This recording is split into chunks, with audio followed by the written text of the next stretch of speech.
മുതഅല്ലിമീങ്ങൾക്ക് ദർസ് നടത്തിക്കൊണ്ടിരിക്കുമ്പോഴാണ് അത് വല്ലാത്ത സന്തോഷമാണ്, അത് വല്ലാത്ത ആഹ്ലാദമാണ്. അതുകൊണ്ട് റബ്ബേ അല്ലാഹുമ്മ അംബിത്നാ നബാതൽ ഹസന, നീ എനിക്ക് തന്നത് പൊന്നുമോളല്ലേ, അൽഹംദുലില്ലാഹ്. അല്ലാഹു ഏത് മക്കളെ തന്നാലും ആദ്യം നമ്മൾ പറയേണ്ടത് അൽഹംദുലില്ലയാണ്.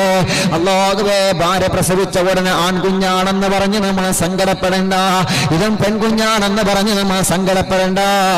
കാരണം അല്ലാഹുവിന്റെ റസൂൽ സല്ലല്ലാഹു അലൈഹി വസല്ലമ തങ്ങൾ പറയുകയാണ്, അല്ലാഹു നിങ്ങൾക്ക് ഖൈറായ മക്കളെയാണ് തരുന്നത്, മറക്കല്ലേ. അല്ലാഹു നിങ്ങൾക്ക് ഖൈറായ മക്കളെയാണ് തരുന്നത്, മറക്കല്ലേ. അതുകൊണ്ടല്ലേ നഫീസ ബീവിയുടെ പ്രിയപ്പെട്ട വാപ്പ ദുആ ചെയ്യുകയാണ്, എനിക്ക് നീ തന്നതൊരു പൊന്നുമോളാണ്, എനിക്ക് സന്തോഷമാണ്. അല്ലാഹുമ്മ അംബിത്നാ നബാതൻ ഹസനാ വതഖബ്ബൽഹാ ഖബൂലൻ തയ്യിബാ.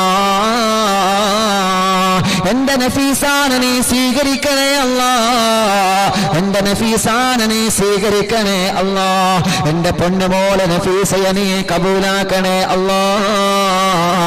വജഅൽഹാ മിൻ ഇബാദിക സ്വാലിഹീൻ. എന്റെ പ്രിയപ്പെട്ട പൊന്നുമോളെ നഫീസയുണ്ടല്ലോ, വജഅൽഹാ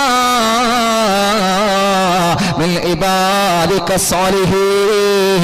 എന്റെ നഫീസാനെ നീ സ്വാലിഹീങ്ങളെ കൂട്ടത്തിൽ ഉൾപ്പെടുത്തണേ അല്ലാഹ്.